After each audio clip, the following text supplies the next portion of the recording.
Facebook land and TikTok world and YouTube and Instagram and everywhere that I'm going to be. Welcome to the show. My name is Monty Anderson with 412 Productions, The Art of Monty Anderson. And today I am sounding like shit for some reason. Maybe because it's fucking early. Who knows? Yes, this is a show where cussing happens. I'm adjusting things, so hopefully it's not too crazy out there for you. But welcome to the show, everybody. Um, as the title likes to say on mine, what did I put? I just wrote it. Good lord, look at that hair. Talking about you know fireplaces coming to an end. Basically, all good things come to an end. Pretty soon, it will be fire pits in the backyard while we watch the animals roam. But yeah, it's fireplaces. They're coming to an end. Not as in they will never be put in houses or anything like that. It's just that, winter time is slowly creeping out and spring is in the air. According to all the birds, anyway. Mother Nature might have other plans. Monty, I am Monty Anderson with 412 Productions, The Art of Monty Anderson. So here we talk comic books, we talk movies, we talk life, we talk artwork, we talk things that the girlfriend gets you on the TikTok shop. Like this little guy, the high speed waist fan. I called it the Fart Blaster 3000. You flip it upside down and it blows your farts away. I'm just kidding. Nah, it is a pretty cool little fan. It's for when you're working outside. This little guy right here. Those of you that didn't see up there, I'm sorry. Right there. Oh, I get a tickle. Okay. But it's got two different little pieces here. It has a bunch of speeds, and I'll show that to you here in just a second. Because you go, bing. That's step one. Then step two. Then step three. You can hear it getting louder and louder and louder. And yes, I'm doing this on purpose. No, I'm not. That's 90. There's 100. And then it's back to off. Now, with this little guy, it's got a USB-C charger on it right there. And so you can charge it up on a regular basis to keep yourself cool. Or you can just put a battery pack to it while you're using it. It does come with a carrying strap as well, which I probably will never have on it since it'll be in my waistband. But yeah, it comes with this little guy right here. Again, probably never put that on. But we'll see. Well, thanks for the likes. Please share this channel. And for those of you on TikTok, you can go up to my profile right there. Boom, right there. And go to my website. And at my website, you'll see the 412 Productions, The Art of Monty Anderson logo, which is that alien logo behind me. And you can go from there and you can follow my Facebook, my TikTok, my Instagram, and YouTube channel. Please like and subscribe to those channels so that they grow and that I can go live on those platforms as well. Now, I can go live on several different platforms right now, just because I am a creator, you know. The biggest thing with all of that is that you need money to go live on all different platforms at the same time.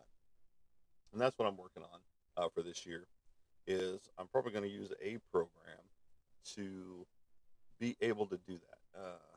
I know StreamYard is one that is able to do that, go live on several different ones, several different platforms at the same time. I'm adjusting things, sorry. I'm trying to keep the mic out of my face so that you can see me and not this nice little piece right there in my face. But you guys up here, it's kind of hidden behind the artwork as I do that little number right there a little more. Okay. So I've got headphones in, I've got a mic on, I've got a mic in my face, I got a buffer in front of that so I don't spit on the mic. I guess that's what it's for. I don't know. I'm not a professional. No. I just play one on TV. No, I don't even do that. I am an actor.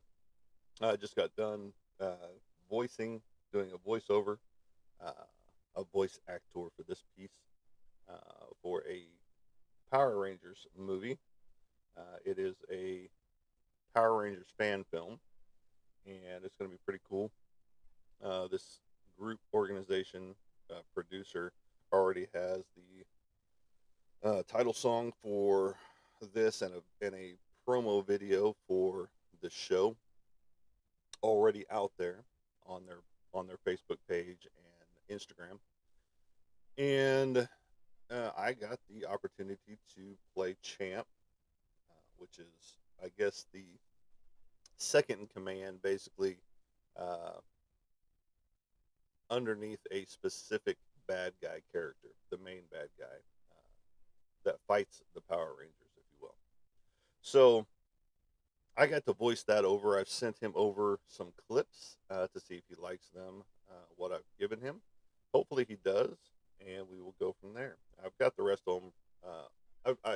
I printed out all the pages. I printed out the script, and then I read my roles, my lines, and from there, I've sent him X amount because I did two different takes, two different emphasizes, however you want to say that, on words and influx different things. Because whenever you voice act, you're still acting. You still have to do that whole body language and everything that's going on in that scene.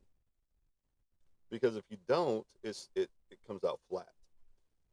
And I've learned a lot from the voice actors, from the people that I do follow on Facebook and Instagram and things like that. You end up learning a lot from different people, from different voice actors and actors in general, on how to better your own craft when it comes down to it. Now, am I professionally trained as far as acting goes? No, I'm not. Um, that was not something, that I wanted to pursue in reality. Lord, I really do need a haircut. I apologize, folks. I'm messing with my hair. And you see, I don't have any filters on, so you get to see my ugly military mug right here. Oh, yes, I am a veteran. Um, Combat veteran at that. I did see action in Afghanistan from '06 to '07.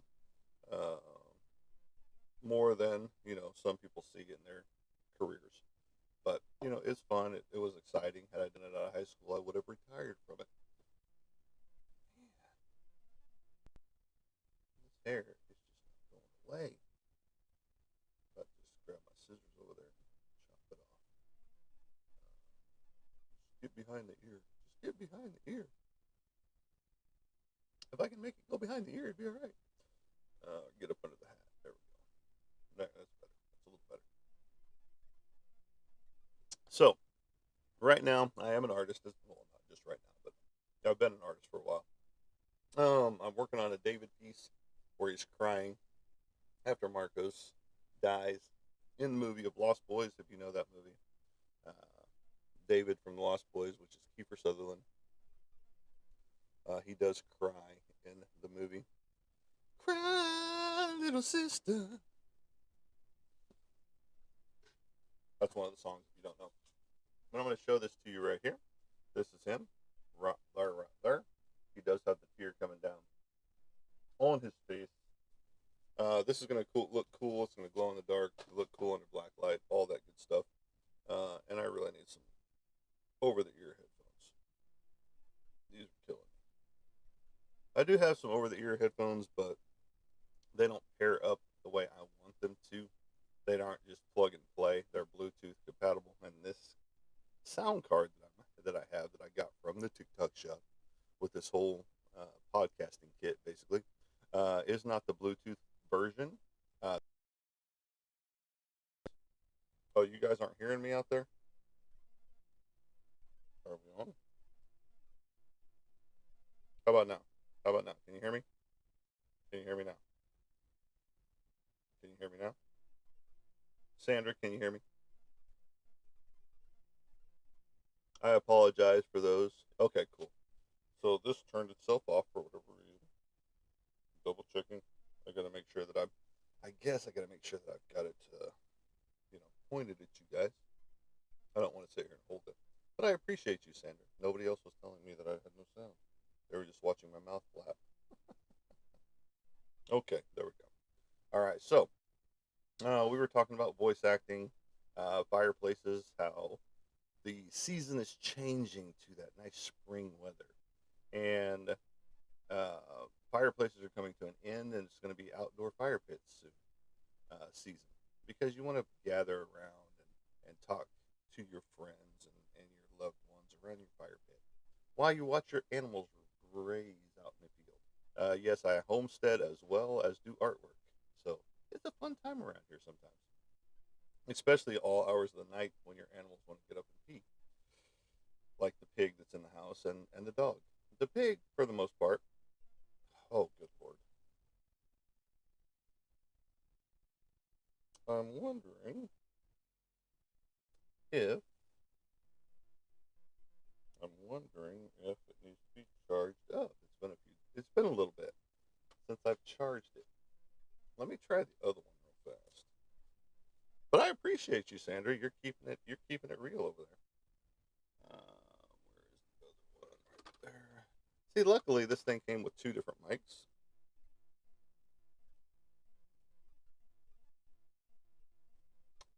And yes, I'm making funny faces because there's one specific way to do this. And I'm not doing it right because it slides, you idiot. Okay, we're still on there.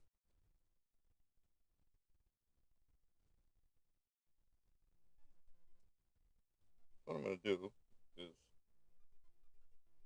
switch over to this one. That seems to be working, Sandra. How is that? Is that better? Is that good? Am I on? Is this thing on? As you see, so many people do. Is this thing on? All right. Let me get this damn thing charging up. So back to fireplaces. Check. Okay, cool. Awesome. I appreciate you, Sandra. Much appreciated. Thanks for stopping in and chatting here on the show. I am charging this one now. As you can see, the little red light right there. All right. So it goes on the floor. Okay. I guess I can watch to see if I can see the green light on this one. If it stays where I can see it. Now we will talk in a more soft voice so that everybody gets those soothing stylings out there. No, that's not me. But okay. So fire pits, fireplaces going away in the house as the weather starts to warm up. Let's see. Just got done, like I was talking about, for those of you that couldn't hear me in the beginning, apparently, because my mic kept going on and off, was that I am a voice actor. I've just voice overed a Power Rangers movie, and uh, a Power Rangers fan film. It's not an actual produced by Bandai and all that stuff, Power Rangers movie, but it is a fan film. Fan films, if you don't know what those are, they are, I can't really say lower budget because some people throw some money at their fan films, and the special effects and everything like that is super cool that they do. So my character is Champ, and I am technically one of the bigger bad guys in the film who does fight the Power Rangers. I can't give you much more than that. If you want to know more, you can go find Metal Legacy on Instagram for that.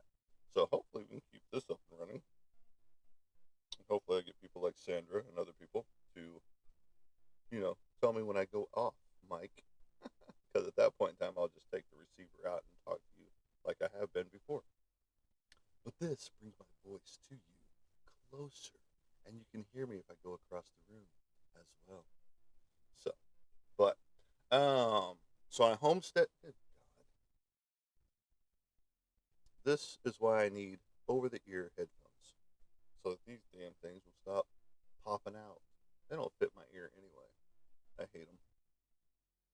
Like I said, I've got some right here, but they kind of suck.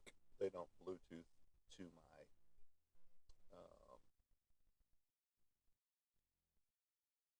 sound card right here. And whenever I plug them in, they're supposed to take over and go into the sound card like a normal pair of headphones, but they don't. They are Skull Candy, so they are older model.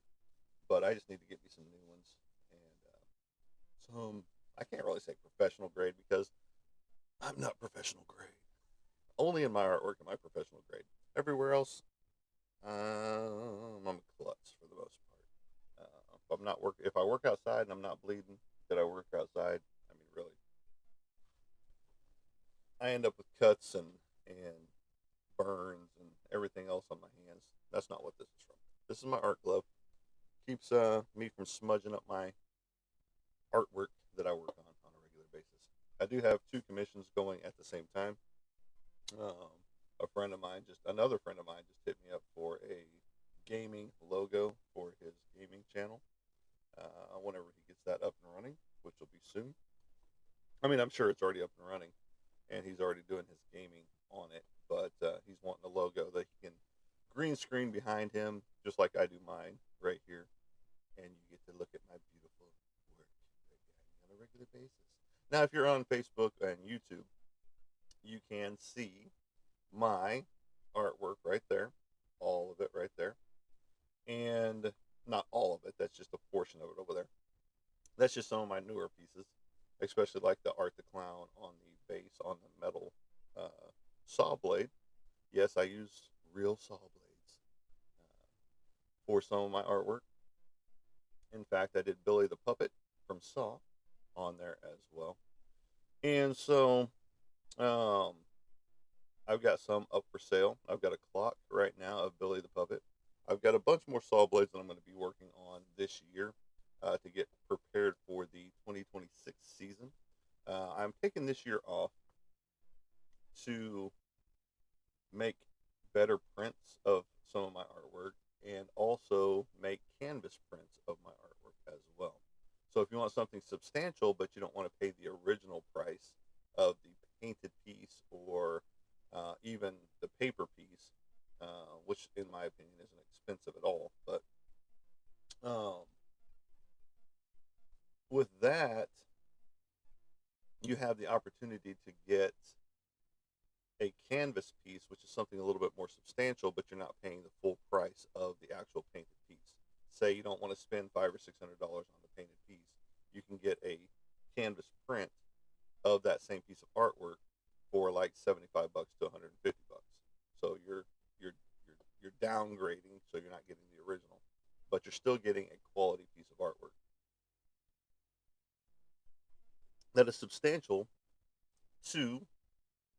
Sorry, I'm just checking the mic to make sure it's still green right there. And it is. Okay, cool. Dadgummit, I really hate this shit. Okay. It's a tight leash. It's a tight leash. Oh. All right. All right. So,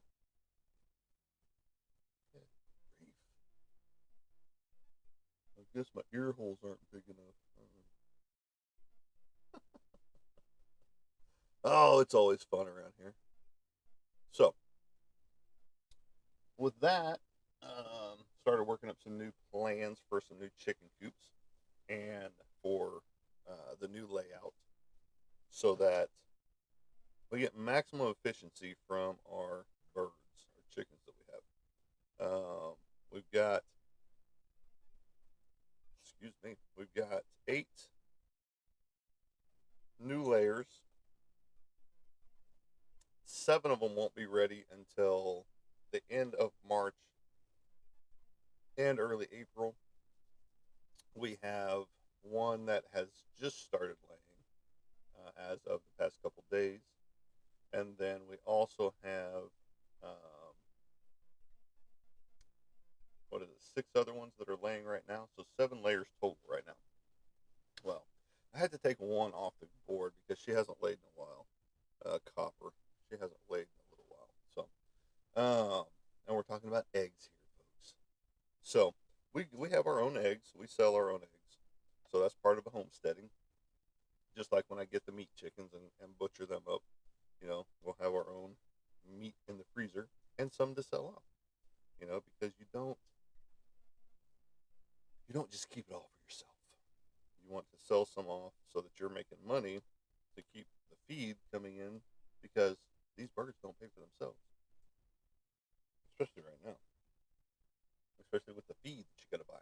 Now, we do free range. We let them free range out in the yard, which ended with one of our birds getting taken by a hawk and destroyed, which we didn't find. We found the feathers, but we never found the body.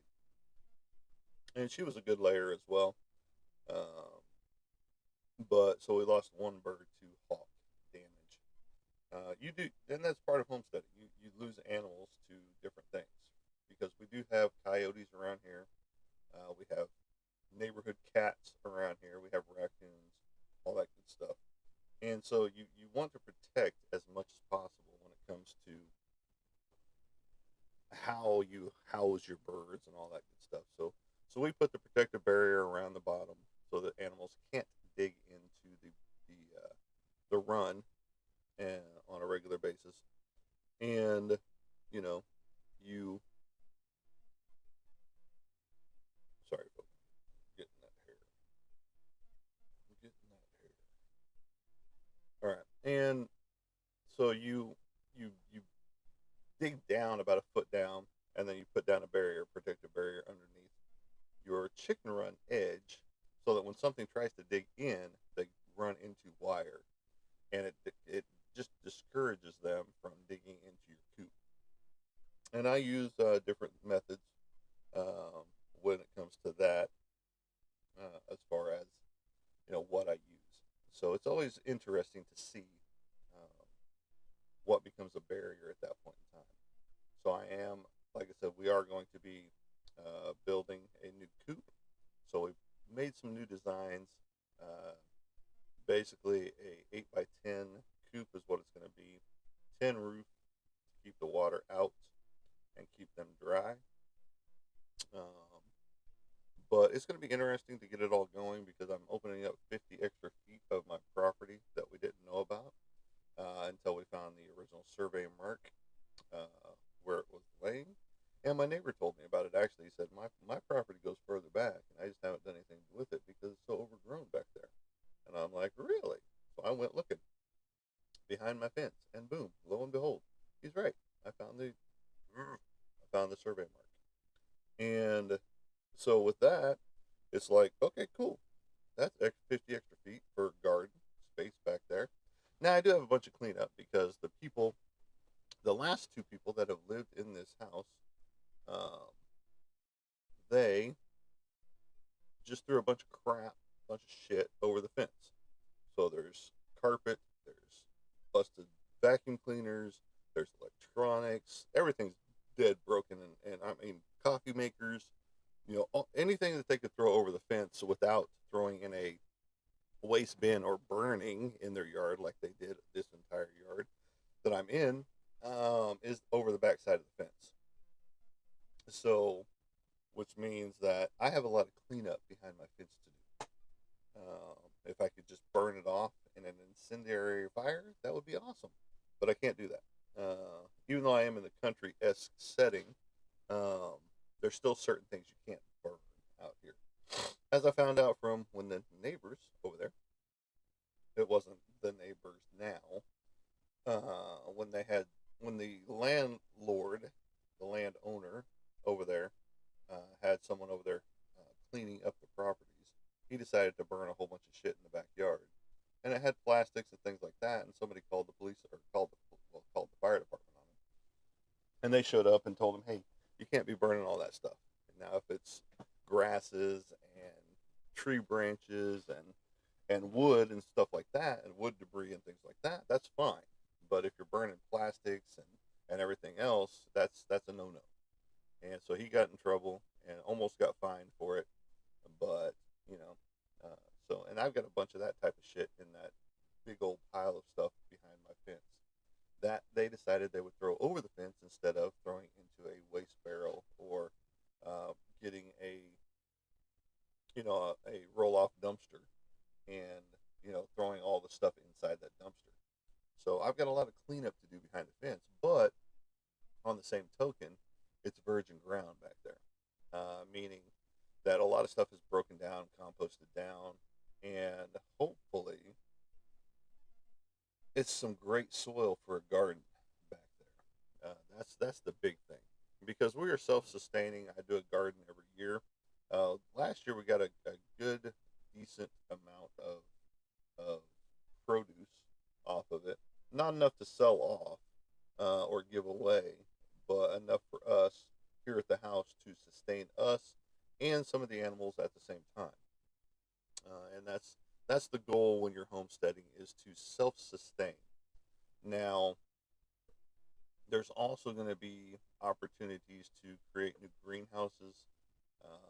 Like I've had a greenhouse going all winter long, but mainly the only thing that survived in there was the mint. So I've got mint all year round. That's probably just going to be an herb garden from now on inside the greenhouse in there.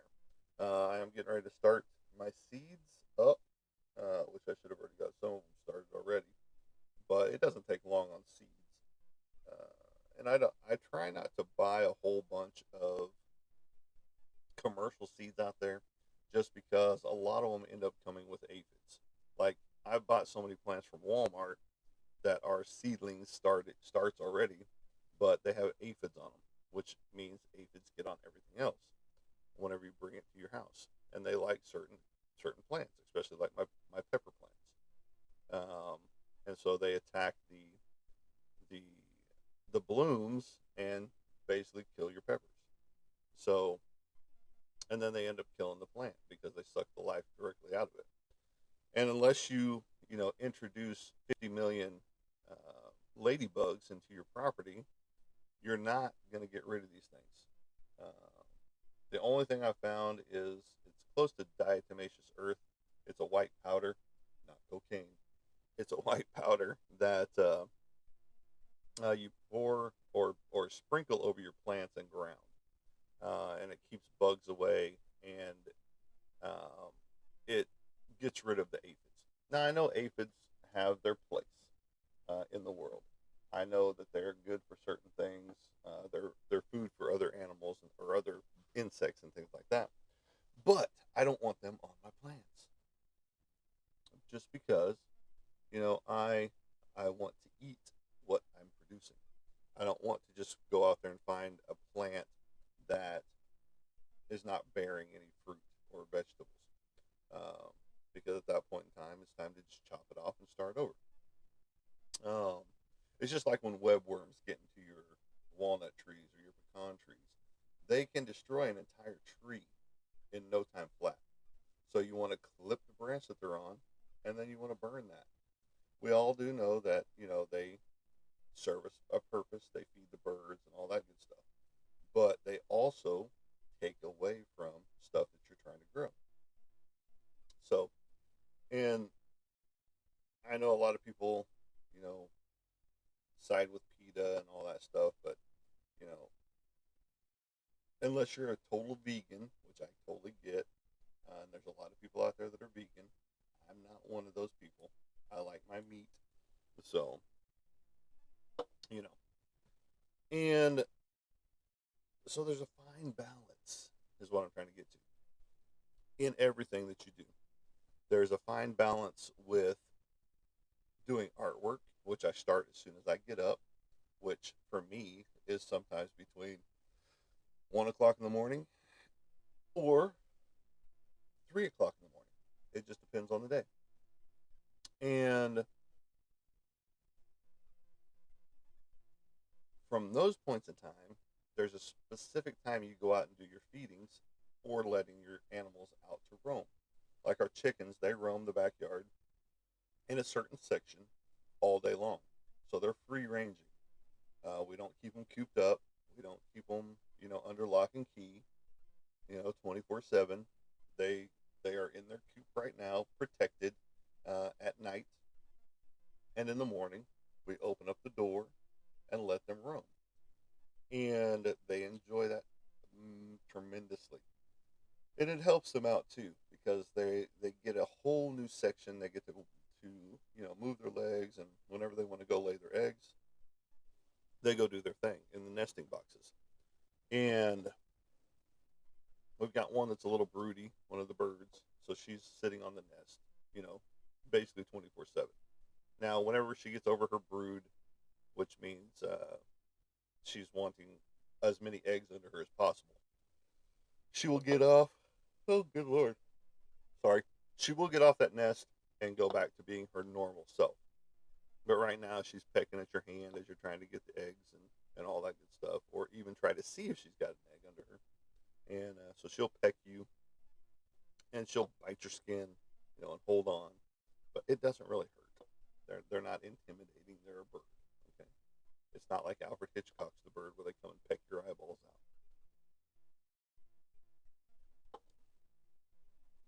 So that's part of homesteading. You get to butcher up your own animals. You get to have animals for selling purposes. Like we've got goats, some Nigerian dwarves, and with that, we've got two kids that they just had in January 27th. So they're coming up on a full month old pretty soon, and they're fun. They're jumping, bouncing, doing all kinds of fun stuff. Their horns are coming in nicely. They're both males. We have one sold off, and we're going to keep the other one. And then, you know, this is part of homesteading. You let your livestock breed, and then you sell off the offspring. So here, they practically already weaned themselves. They're still getting the milk from mom, Flora, but uh, pretty soon they're not going to be getting that milk. So that's the time, you know, they're weaned off, and you can go ahead and sell your animals. Yes, you get rid of one sibling, and all that good stuff, but they are resilient, and they are, they bounce back quick. So, and that's with every animal. Um, it's just like we had to separate one of our chickens from the rest of the flock because she was molting. She was also getting picked on by three barnyard bullies, which was three roosters that we had. Because technically you're supposed to have 10 hens per rooster. We did not have that by any stretch of the imagination.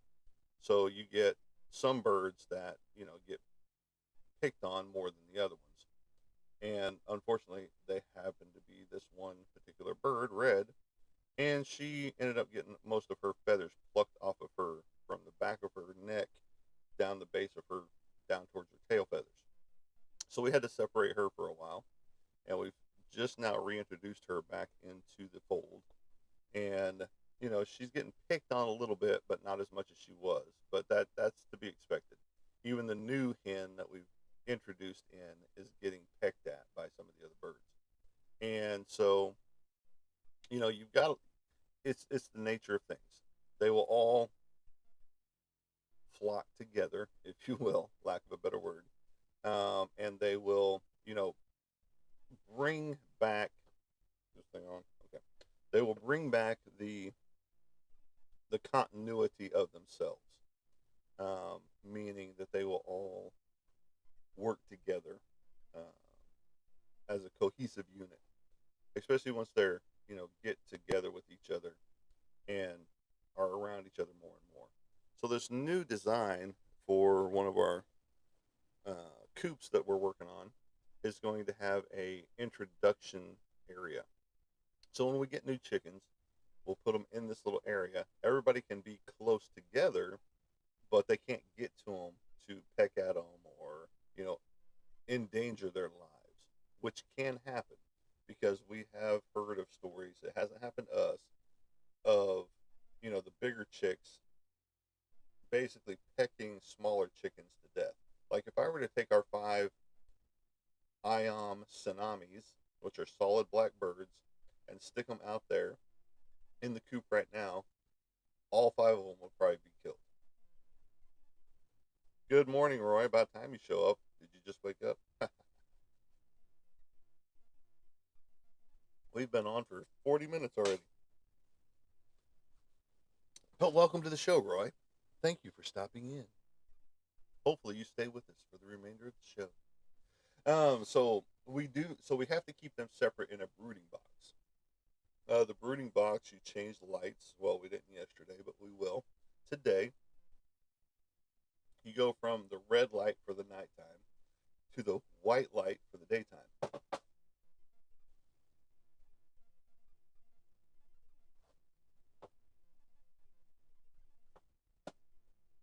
Okay, don't know how that happened. My poltergeist activity happening already.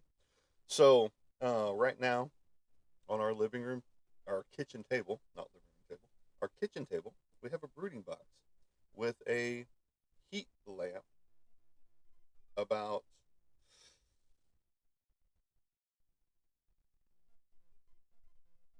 8 to 12 inches, excuse me, above this brooding box.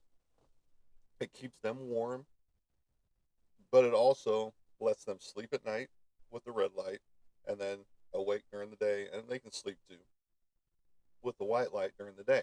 So it basically gives them that transition of day to night. Now you keep a cool section in there as well, which means you have a overhang that covers the light. So they're still getting the heat, but they have a cool section in that box as well, so that they have a place to go if they get too hot.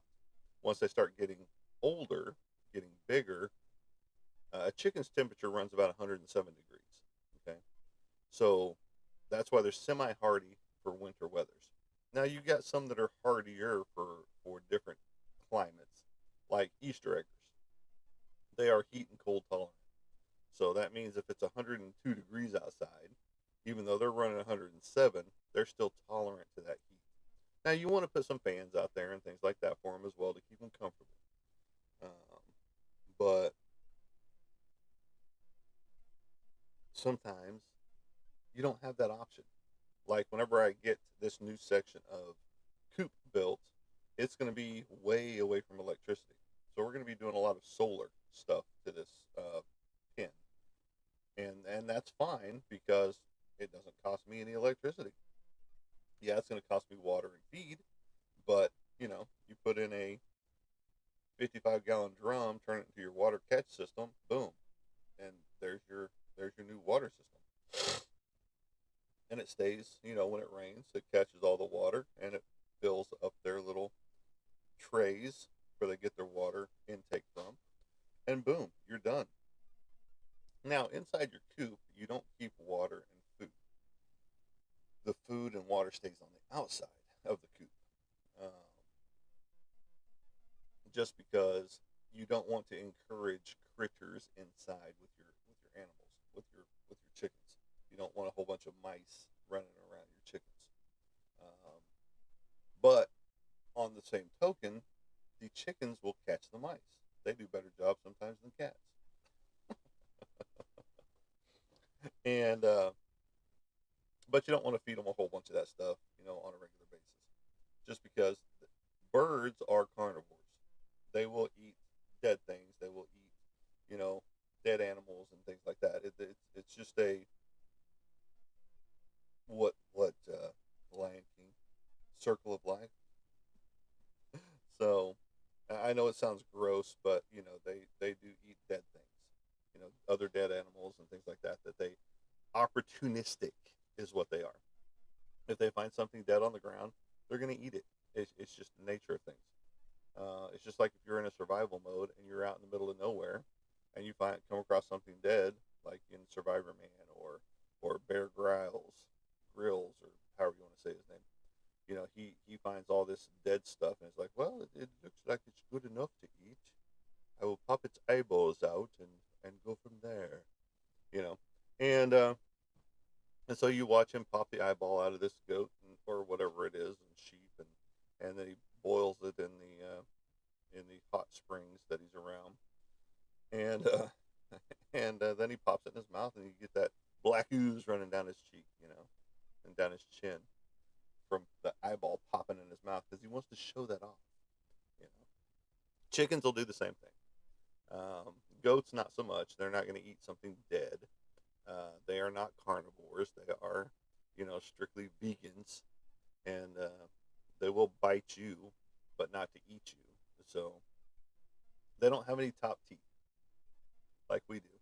They don't have top teeth. They've got a row of bottom teeth, but they do have back molars.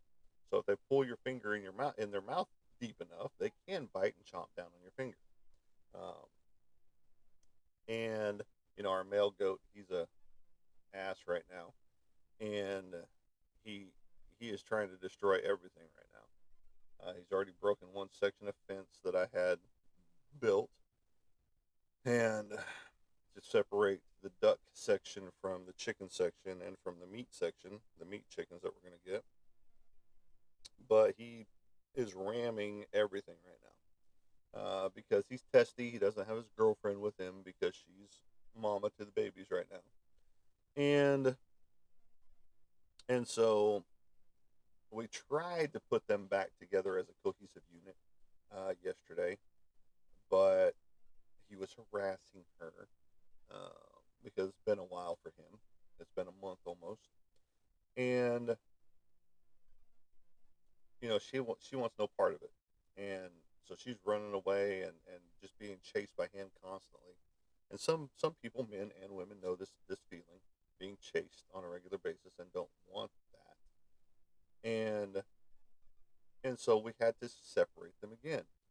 So he gets angsty, and so he starts ramming all of our makeshift gates and fences that we've got up, and he just becomes a whole different animal. He becomes an ass, and but that's animal nature. When they want something, and they go for it. It's just like the chickens. Whenever you have to have 10 hens per one rooster. Um, so right now, Frodo, our rooster, is pretty happy because he's got the pick of the litter. Right now he's the only rooster. Now, in this 7 grouping of chickens that we just picked up, we did have 8 on drowned. So all that good things happen, and we don't know if we're going to get any roosters out of this grouping or not, but we could. Now, in these 5 Iam Tsunamis, the solid black chickens, we might end up with a couple roosters in there too, which is what we want from those. I don't want any from the New Hampshire Reds. I don't want any. I just want straight laying hens from them.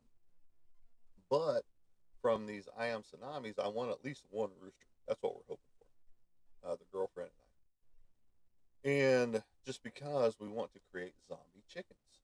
If you don't know what a zombie chicken is, go look that up. They're very cool looking chickens. They have gray to red wattles and combs. Combs go across the top of their head. The wattles hang down. But their eyes are black, and it contrasts with that gray that goes into a red on their wattle and comb. But they come out white and slightly blackish gray feathers, but they're very, very distinct looking birds. Um, and so having the Iam Tsunamis as well means less hawk activity. Because when they see a solid black bird, a hawk, they think it is a crow or a blackbird of some sort. And those two don't get along because the crow or blackbird will chase off a hawk. And they know this. So whenever they see solid black moving around, they think that it is a crow. And so they do not attack.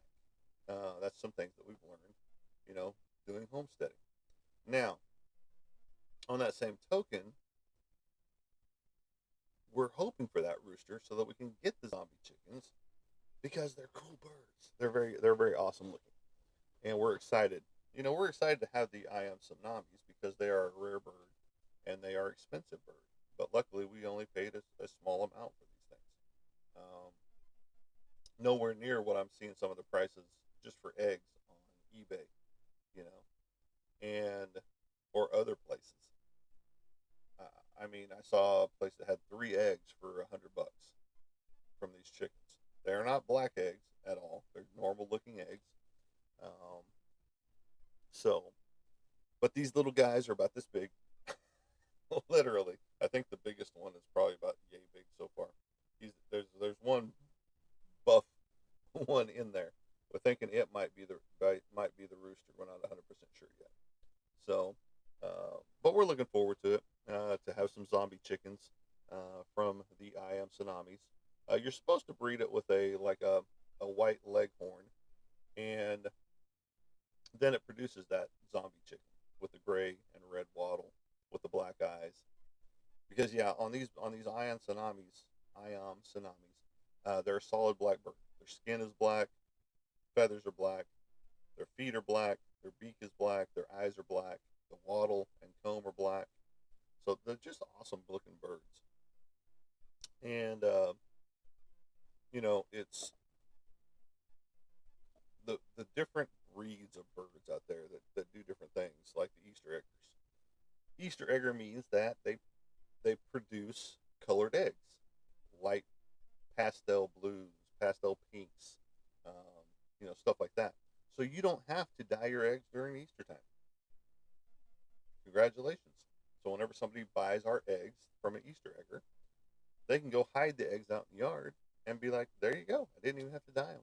Didn't have to buy the expensive dye kits and all that stuff and get my fingers all colored with dye and my kitchen counter all covered with dye and my stove has dye all over it because the dipping process and all that stuff. So they're already dyed for you. So it's pretty awesome. Now most birds, chickens, will produce a colored egg. Even like our, can't really say they're Rhode Island Reds, but um, they're very close to that with copper and red. Um, Theirs comes out a kind of a almost a rust color, but it's a softer rust color, almost on a pink scale. And so we haven't had any that are solid white, like the ones that you see from the grocery store,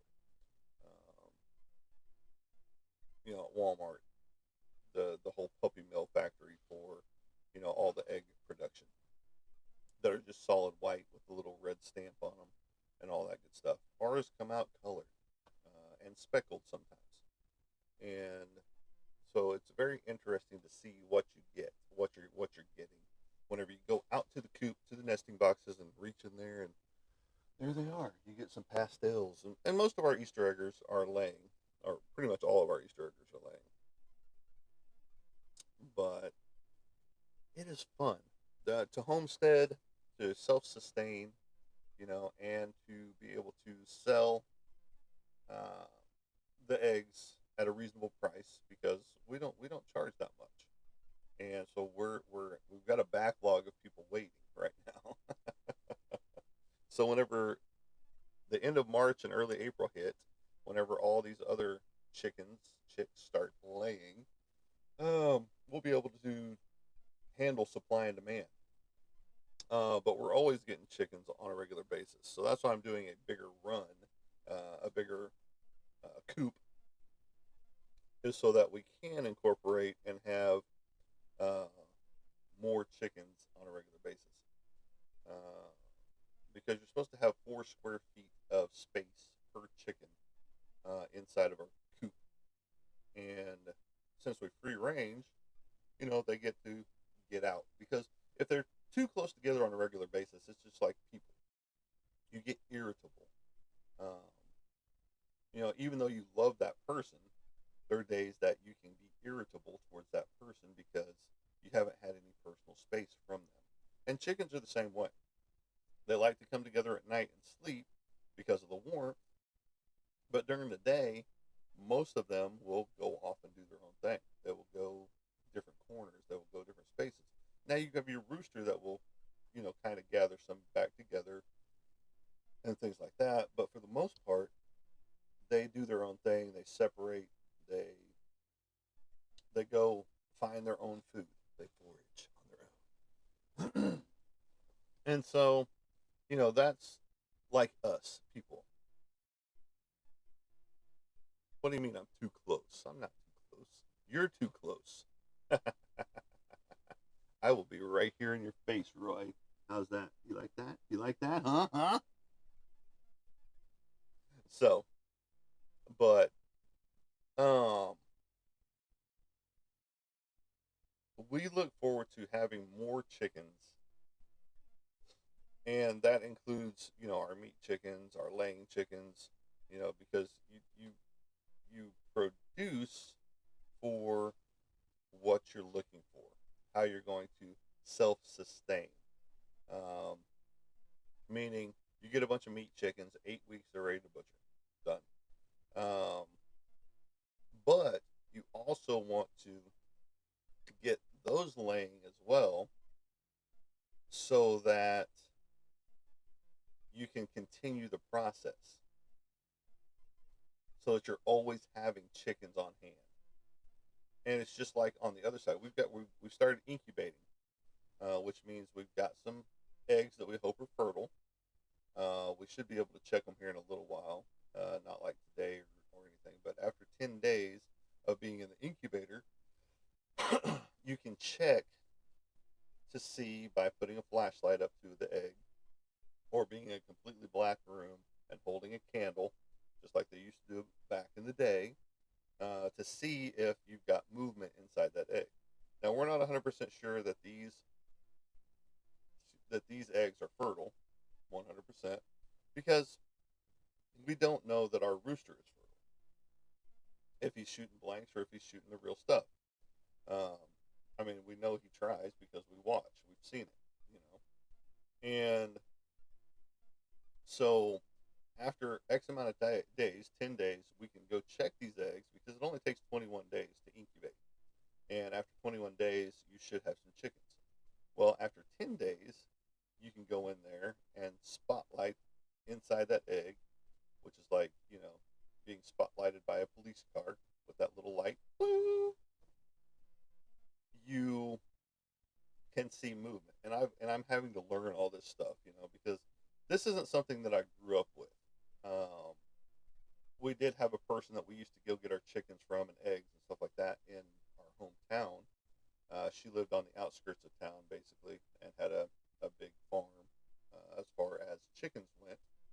And we would go get fresh chickens and fresh meat and fresh eggs from her. And we would even help her. Sorry, we would even help her go and get the chicken so she could chop the head off. You but with this, you want to keep the cycle going so that you have chicks going, and you have your regular birds, so that you're always having birds, and then you're always self-sustaining, so that you keep more egg production going, so that you have more supply and demand, of your eggs. And since ours are free range eggs, they taste better. The yolk is a lot brighter than what you get from the grocery store chicken eggs. Um, and it's just better for you. It's much healthier for you than the hormone induced chickens that you buy their eggs from at the grocery store. And the other thing is, if you don't wash the eggs right off the bat, like we don't, then they can last up to 2 months on your countertop without being refrigerated. Now, if you go ahead and wash the egg, then you have to put it in the refrigerator, and they're only going to last for a little bit longer. So they're only going to last, less than a month. But that's what you have to do if you're going to wash them and put them in the fridge. So, um, yeah. So you learn a lot whenever you homestead, and that includes, what's best to be planted with what's best to be housed with your chickens. So we're trying to get the ducks separated from the chickens. Yeah, this show has turned into the homestead show today. Not artwork, not movies, not stuff like that. Um, and so we're gonna have a bunch more ducks as well. Ducks lay eggs. Eggs taste like chicken eggs. So an egg's an egg, really. And and so we're gonna have more ducks. So we're gonna have a bigger pond for everybody. And we're going to house them separate from everybody else. They're going to have their own spot where they can go check out this cool pool, all that good stuff. And they get to live their lives separate from the chickens so they don't get harassed by the chickens. Um, and it's always funny to watch the ducks waddle around and pick on a chicken. They will pluck a chicken. They will grab hold of the feathers if a chicken gets too rambunctious around them. And David, our male duck, is pretty protective of the female duck that we have. So especially now, and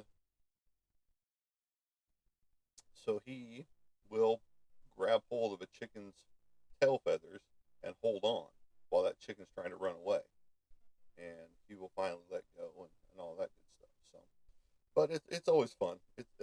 Homesteading is fun. If you have the property for it, I would recommend it. But if you're not an animal person or you don't like digging in the dirt and stuff like that, it's definitely not for you. If you don't like cuts, abrasions, breaks, like that in your skin and or fingers, twisting an ankle, chopping down trees, things like that, homesteading is not for you. Don't do it. And for me, I love it. My grandpa was the one that instilled all this in me because he was always doing his garden on a regular basis, always out in the yard doing something, uh, moving his Bermuda runs from his Bermuda grass into different spots of the yard that wasn't taking, to growing well. So he would transplant pieces all over the place. I know there was one time my cousin and I made him mad. We didn't know it made him mad at the time, but my grandmother told us about it later.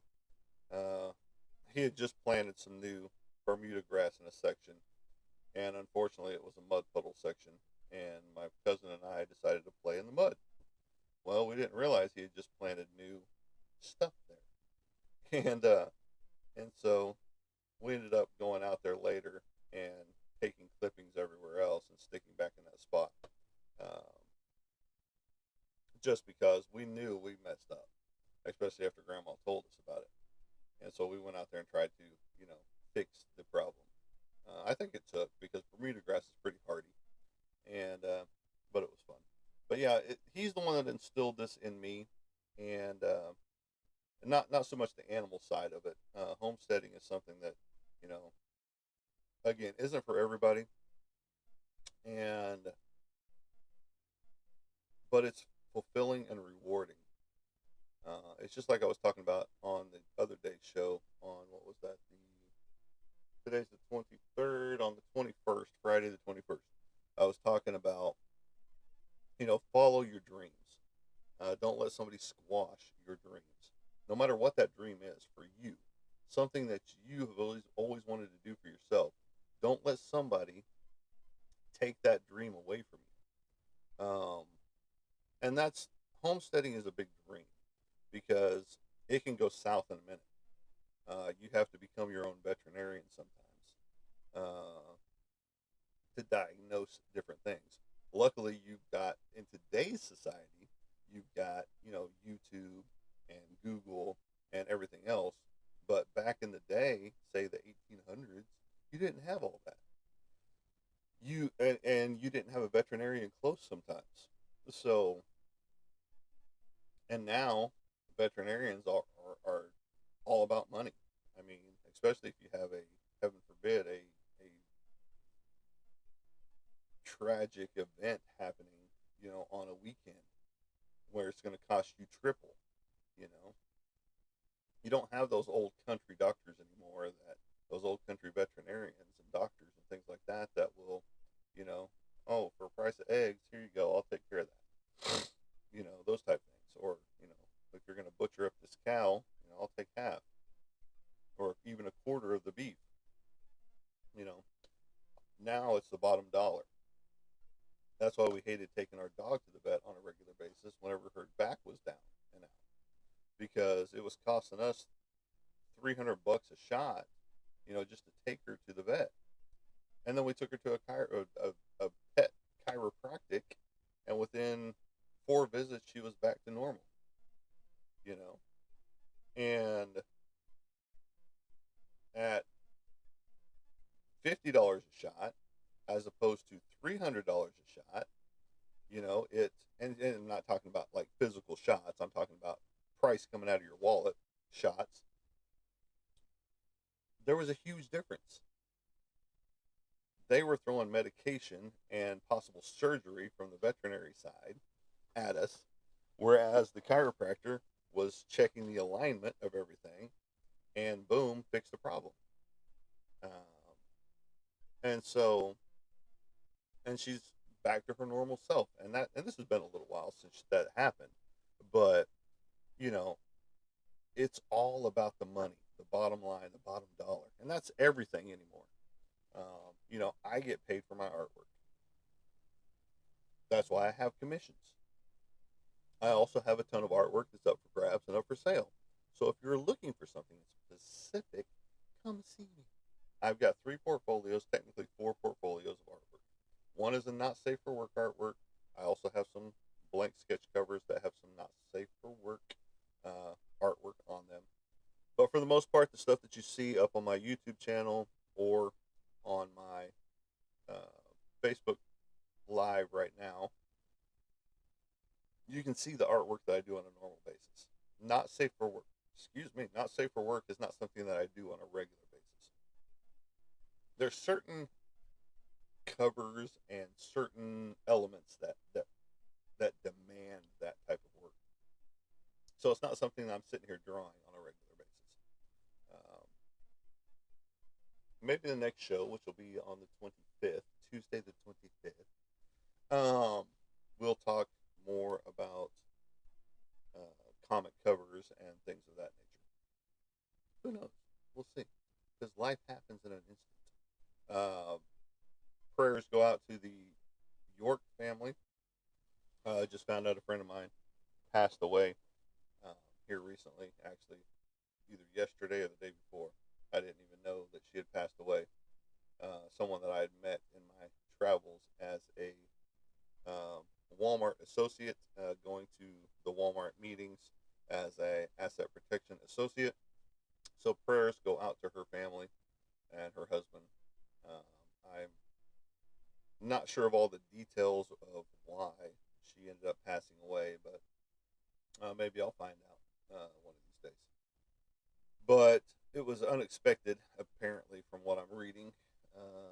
Not something that anybody's looking forward to, because tomorrow is not promised. The next minutes aren't promised to us. I know that she had broken her ankle in 3 places on the 12th, but other than that, I didn't know anything else was wrong with her.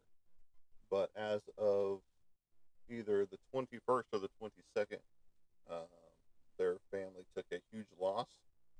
And, you know, again, unfortunately, that's part of life. There is loss in life. And, tell the people out there that you're friends with, that you see on a regular basis, Roy, I love you, man. Because tomorrow is not promised to any of us. I could be gone tomorrow. I could be gone today. Again, nothing is promised. We look for the future. We look for, a long life. But in reality, when it's our time, it's our time. Nothing can dictate uh, living to be 210 years old, you and but I got you, buddy. I got you. That's why I said, tell your friends, tell your family that you love them, even if you don't speak to them. I mean, now if you're in an estranged relationship with your family, you might not want to go that route. But those that you're in constant contact with, let them know that you love them. Just because, again, tomorrow's not promised to anybody. So, but let's get on a chipper note. The sun is about to rise. here a little bit. You get to see the birds. You get to see probably some fog, depending where your location is. So, me, I get to go look at animals. And I'm probably going to be dragging some pallets to start my fence project towards the back, where my posts have been set for a little over a week now, and hopefully sturdy. And so, but yes, work will commence shortly, and I will be doing some more artwork. I do have two commissions that I'm working on right now, and so looking forward to both of those being finished up. Yes, today is going to be a lot warmer. It's going to be close to the 50s or 60s today here in central Arkansas, basically, Fort Smith, Arkansas area. And we do look forward to the day's events. Some people look forward to a nap, not me. I don't nap during the day. I just suffer with the yawns, like now. So, but anyway, that is it for today. I appreciate each and every one of you stopping in, checking out the channel. Please go up here, go to my website, like and follow all of my broadcast channels. You get to see all kinds of stuff on, especially on Instagram, Facebook. You get to see all kinds of different things, from the pig to the goats to artwork to life in general. So, but I appreciate each and every one of you. Love each and every one of you. Uh, Even if we haven't even met, we're still human. We still have feelings. Some of us, not me. But some people say I don't have feelings. It hurts my whatever feeling is. And look forward to seeing and talking to some of you, that want some artwork or some eggs. But we do ship eggs. Yes, we have shipped eggs before, and they made it safe and sound, believe it or not. So, again, appreciate each and every one of you stopping in, checking out the channel, and we look forward to seeing you on another broadcast, which will be Tuesday the 25th. I go on the odd days.